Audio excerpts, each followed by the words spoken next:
This is Volusia Today, a public information radio program brought to you by the County of Volusia. Here is your host, Kevin Captain. Good morning and welcome to Volusia Today. I'm Kevin Captain, the county's Community Information Director. Thank you so much for tuning in this morning. Today I'm joined by co-host Clayton Jackson. Volusia Today is made possible by our sponsor, the Daytona Beach International Airport, the Ocean Center, Volusia Recycles, and Votran Public Transportation. Good morning, Clayton. Hey, good morning, Kevin. How are you doing this morning? I'm doing great. You know, they say that the hurricane season will run through the end of November, but by the feel of the weather lately, I think that we're getting close to being out of the woods, and I'm happy about that. Let's hope so. Let's hope so. And speaking of the weather, I'm from Kentucky originally, and when I moved to Florida a few years ago, you all lied to me. I thought it was going to be 80, 90 degrees year-round, and it's dipping into the 50s. Like, whoa, like what's going on here? You had to put a jacket on. I did. We got a great show. So, basically post-storm Hurricane Ian, we want to talk about resources and services that are available to those that are in need. So with us in the studio today, we've got Corry Brown. She's the operations manager with the county's Community Services Department. And we've also got with us Monica Myles. She's the public affairs specialist with the United States Small Business Administration. And we're going to clear up that business versus individual part of SBA. So to first start off, good morning, ladies. Thank you so much for being on the show. Good morning. Good morning. So Corry, maybe to start out for community services, community assistance, human services, all those little sectors of county government here in Volusia with what you provide.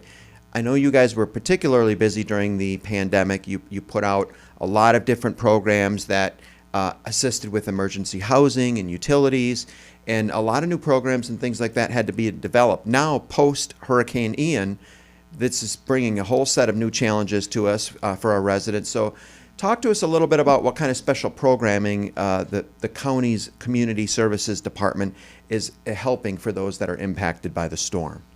Of course. So I hate to use the word fortunately, but fortunately we've done this before. We've been through a few hurricanes before, and we know the importance of assisting those with housing post-hurricane, especially with Hurricane Ian. So we have put out a program very quickly to benefit homeowners, and we were able to do this so quickly because we've done it before and because it's already included in our state grant plan, because we know the possibility of disasters, so we write it in there ahead of time so that we can roll it out as soon as it's needed. So this is a homeowner program to help people with repairs, number one. But number two, we've really identified the need to help people with insurance deductibles. We all know that insurance deductibles, especially for hurricane-related damage, some of them are huge. It's very high. So we have a grant right now where we can help eligible households with their insurance deductible or repairs, or even that calculated depreciation. You know, they get you on that too. If you have roof damage, they calculate a depreciation amount and take that out of what they would assist you with. So we have a grant that's up to $20,000. We have applications available right now on our website. You can email community assistance at volusia.org. You can call our office, and even though they still have to meet the income qualifications and the normal eligibility, we've worked with our funder, which is SHIP funding, which is State Housing Initiatives Partnership Program funding.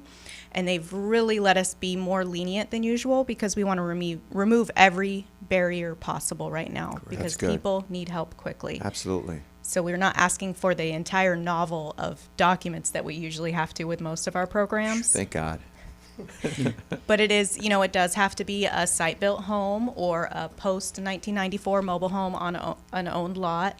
They do have to meet the income qualifications, which is 120% or lower of the area median income, and all that information is on the program overview on our website. And they do have to have had sustained damage due to the hurricane, and of course you have to apply for FEMA and your insurance, if applicable, before us. We're a last resort. We're the gap funding, so we come in to help after all the other funding sources have been exhausted. So they do actually have to show proof that they have applied for other assistance before that they're able to apply for this program, correct? Yes, and the goal there is making sure that we're not duplicating anything. We don't want to provide a payment that FEMA is also providing or that your insurance is also providing. We want to provide that assistance that is not yet being met. Okay, well, that's wonderful information. And again, some additional information that we are aware of is that there's an upcoming food assistance program that's actually implemented by the Florida Department of Children and Families. And our residents are going to be able to apply for that starting this coming Monday. So do you want to talk a little bit about what that program is? Sure, that is a great program, the Disaster Supplemental Nutrition Assistance Program, or DSNAPS. So that is different than the regular SNAPS program, or what a lot of people know of as food stamps. This is for people who are not already receiving SNAP benefits, because something different is being done for those people. They can reach out through the regular channels. But DSNAPS is specific to people who are not already receiving SNAP benefits, but still meet the income qualifications. And that is because they recognize that right now a lot of people have an additional need for food, either because they lost all their food, lots of us were out of power for an extended amount of time, or they've lost income and so they're having a hard time, replenishing their food they've lost, or maybe they have damage to their home and it's harder for them to cook the meals or store the food that they are accustomed to.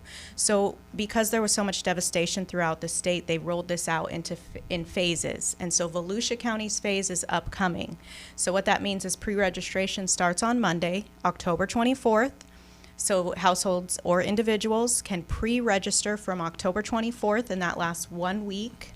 And then DCF will reach out and schedule interviews either by phone or in person to continue the process. But it's really important that everybody log on and pre-register.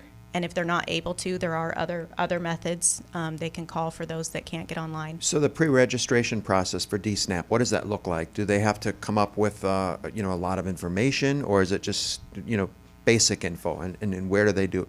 Can they do it by phone if they don't have internet?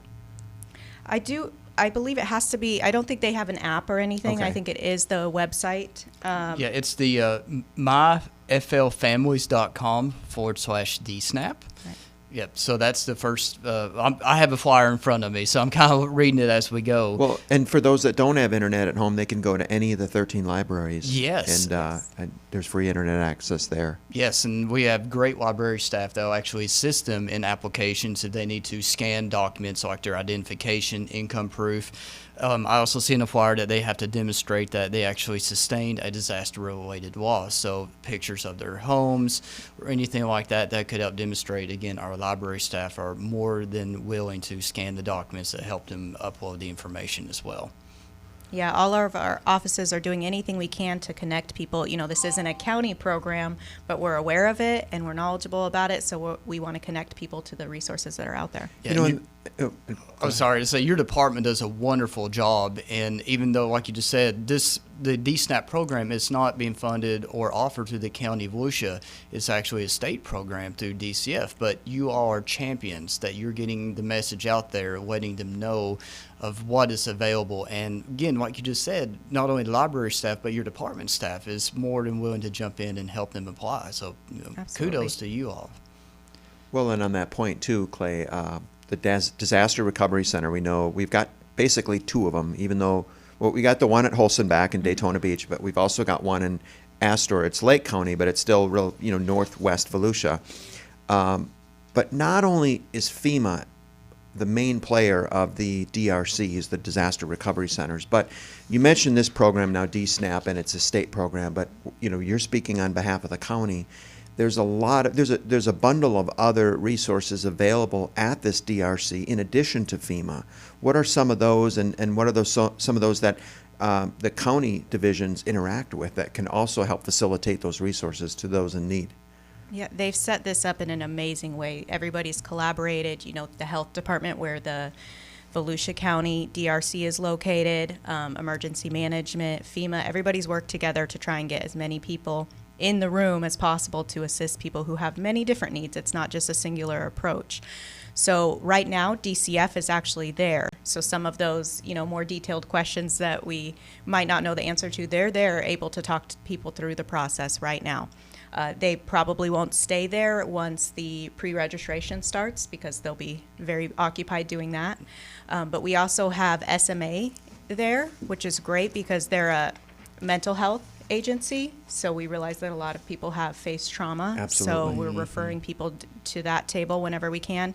And then Legal Services of Mid-Florida to help people with their legal issues they might be encountering right now. They either have a lawyer on or one of their other staff members there, and they have lots of information in their helpline to provide. They provide information about their upcoming walk-in clinics.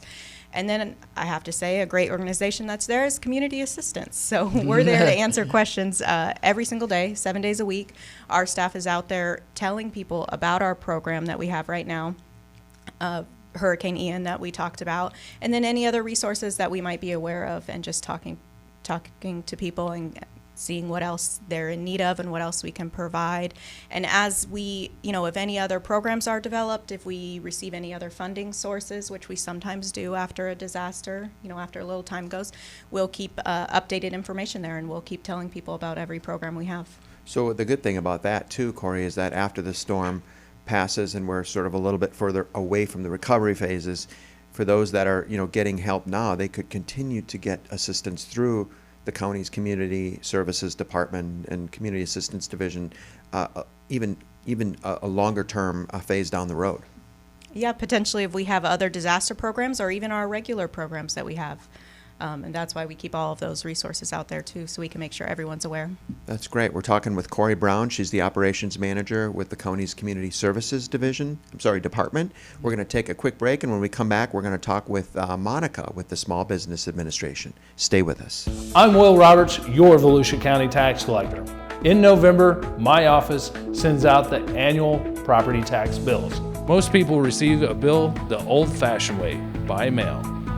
Others also receive their bill electronically. But if you have not received your bill by the middle of November, please contact our office. Thank you for calling the office of Will Roberts Tax Collector. How can I help you? You may pay all of the taxes at one time. The earlier you pay, the greater your discount. Taxes can also be paid through the quarterly installment plan or by partial payments.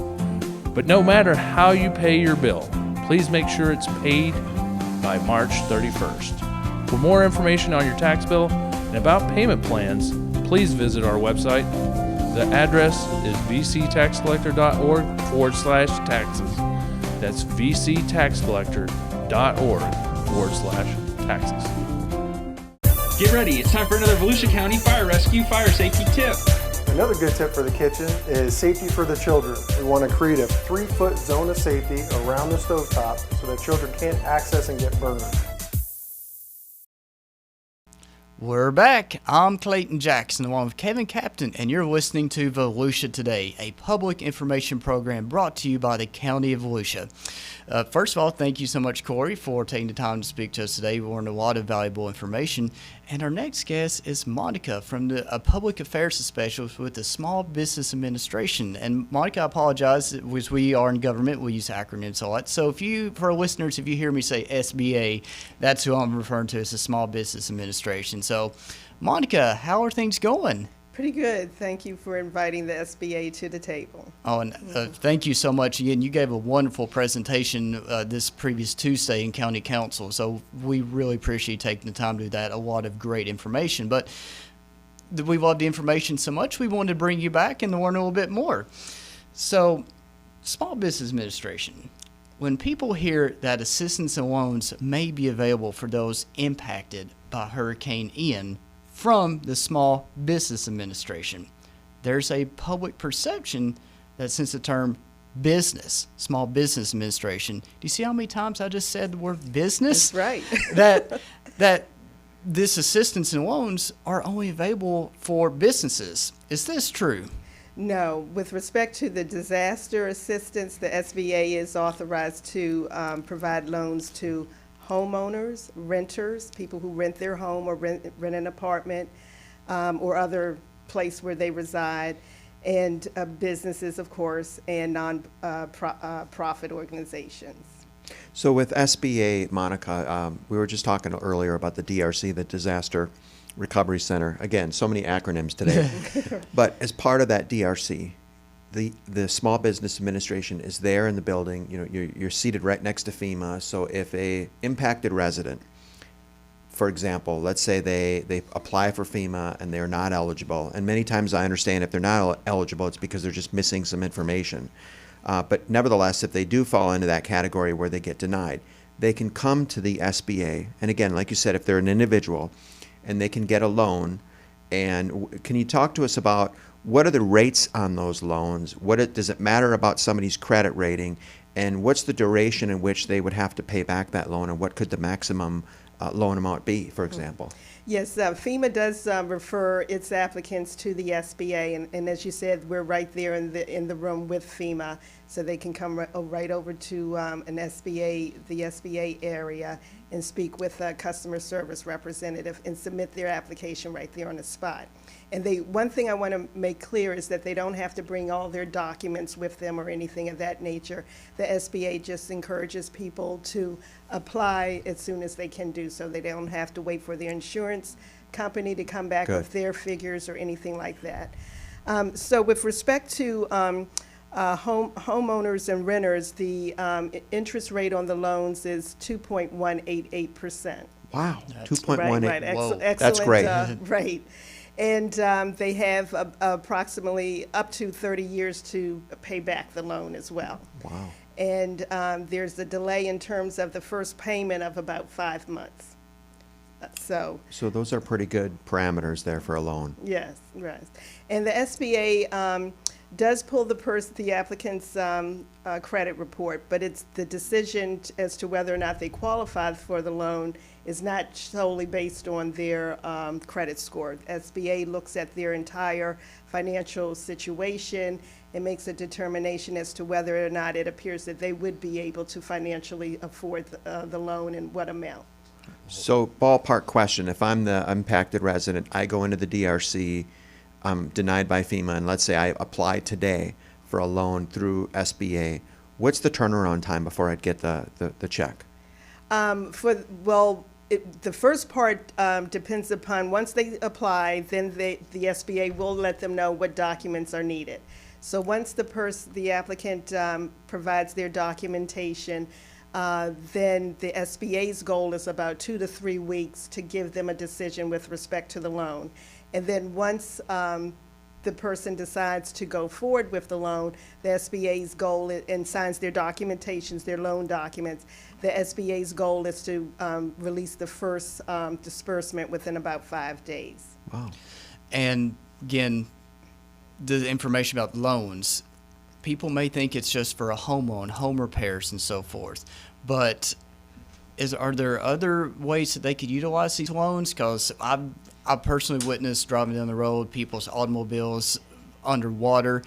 Are they eligible to use these funds in addition to home repairs? Yes, so the SBA lends money to homeowners and renters with respect to, for homeowners is with respect to the real estate itself, which doesn't necessarily have to be a house or a building. It could be, if they're living in a houseboat, that could be, and that's their primary residence, then they could get a loan with respect to that as well. Or any other structure where they reside, which is their primary residence. But so that's one type of a loan, and then the other portion for the loan is their personal property. So their furniture, their clothing, the contents of their home, and including their vehicles as well. Wow, that is great. Because I said, again, we know that now homeowners and renters are available to apply for the Small Business Administration loans, but also that it's not just for home repairs. Like, a lot of people's clothing has been destroyed, furniture, and even automobiles, and they're able to get a loan to help pay for that and to start rebuilding their life. So that is amazing information to have. Yes, and then in addition to that, the SBA, after review, can authorize applicants to use some of the funds for relocation if that's what they want to do. If they want to relocate, they can use it for that. And now, speaking of relocation, sorry, Kat, but would they, if they lived in Volusia County and they obviously were impacted and you talk about relocate, do they have to relocate within Volusia County, state of Florida, or could they go anywhere within the United States? Yes, like, how would that work? They can go, they make that choice. All right. Obviously, we want our residents to stay here with us, Yes. but at the same time, we just want to just make sure that they understand that if they need to relocate, be with family or somewhere, that is a possibility if they do qualify for this assistance. Yes, yes. In addition, they can use the loan funds towards mitigation. The SBA can authorize up to a 20% additional amount to mitigate their situation, make changes to their home as needed, or to avoid this type of disaster happening again. So bring in more things up to code, that sort of Yes, thing. mhm. So, one of the things, as Clayton mentioned, is we really wanted to emphasize that the SBA is also for individuals. So I think we've hammered that out. But now, what if there is somebody that's a small business and they need a loan? Maybe they didn't qualify for FEMA again. Are the parameters different for a business in terms of interest rates and the application process? Is it the same? What are the differentiators there? It's basically the same process. Homeowners, businesses, renters, and the nonprofits can go to the disaster centers. SBA establishes some business recovery centers as well. All of the applicants can go there to submit an application as well. SBA does recommend that people apply online at sba.gov/disaster. That's the quickest way to apply, but definitely can come to the centers as well. That's pretty much it. It's pretty much the same for Good. all applicants. Yeah, and what type of interest rates are available to businesses and the nonprofit organizations? Because the homeowner and renter, that's a wonderful rate. So tell us a little bit about the interest 2.1. rates. For the businesses, the interest rate is 3.04%, and for the nonprofits, it's 1.875%. Wow, that is incredible. For 30 Yeah. years, it's still the same amount of time Well, for it can businesses? be up to 30 years, and then depending on their circumstances, Okay. if they're able to get funds elsewhere, it might be a shorter period of time for a business to repay the loan, such as 7 years. And then also although it says small business, it's the Small Business Administration. For the disaster loans, the SBA does accept applications for businesses of all sizes. So it could be a large business. That's good. I think we might need to change the name of SBA. Right? We're talking with Monica Myles with the Small Business Administration and Corry Brown with Community Services. We'll take our last break and come back and close up Volusia Today. Stay with us.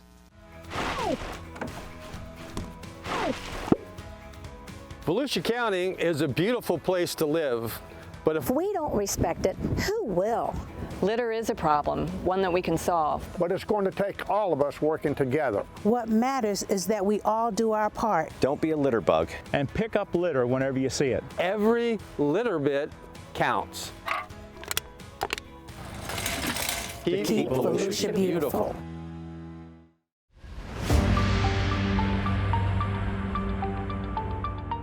Hi, I'm Tammy Melfors, Deputy Chief with Volusia County Beach Safety. We have some important safety messages we wanted to get across to everyone. Some of the new threats are debris on the beach, collapsed seawalls. Whenever you see those collapsed seawalls or structures that are compromised, don't allow your children to play on them, get near them, stay as far away from them as you can get. It's extremely important to obey all of the barricades and the signs. My biggest fear is if any of these collapse and somebody's near it and gets hurt. I wish I could give you an estimate when it would be safe to walk near seawalls and other structures on the beach, but I can't. We're working very hard to get everything fixed, so it's very important to pay attention to our barricades, our signs, and stay as far away from the seawalls as you can.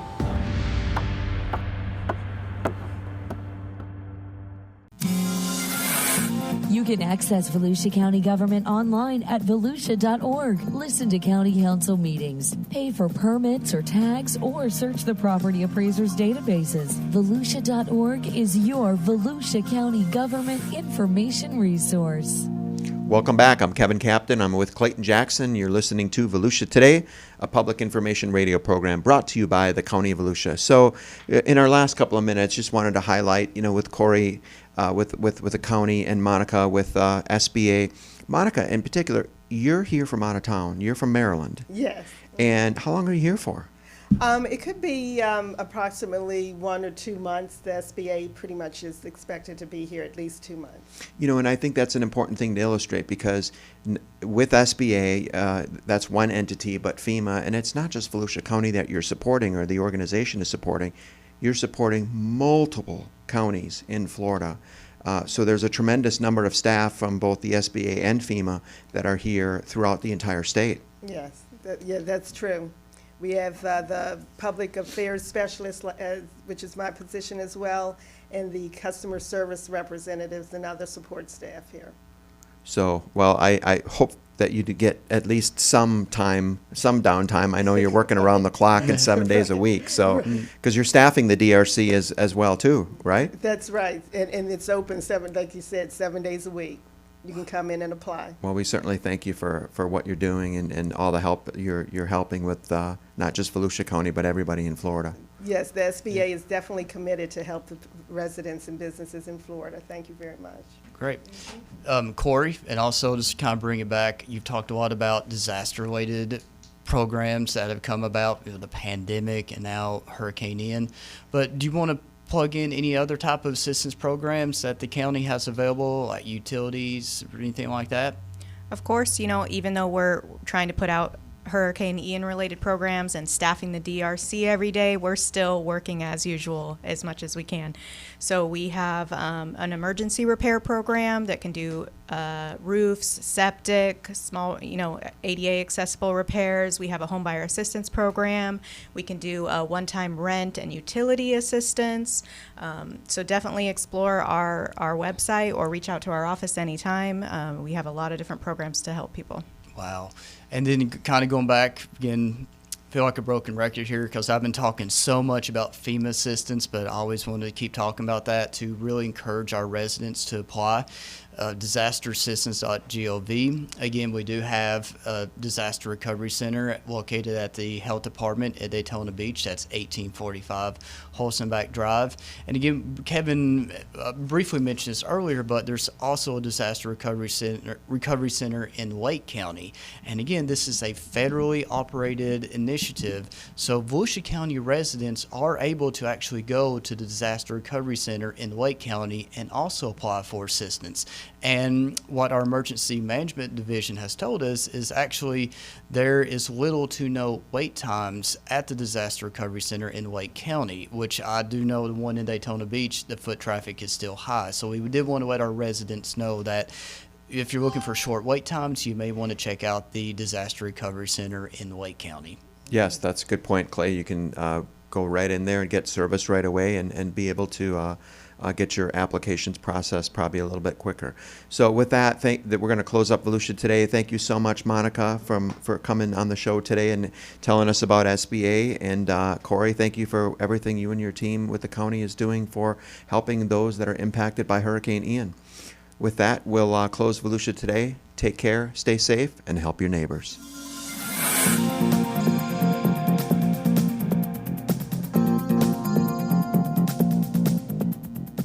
If you have a comment about Volusia Today, or if there is a topic you would like to hear featured, please contact Volusia County Community Information at 1-866-345-0345.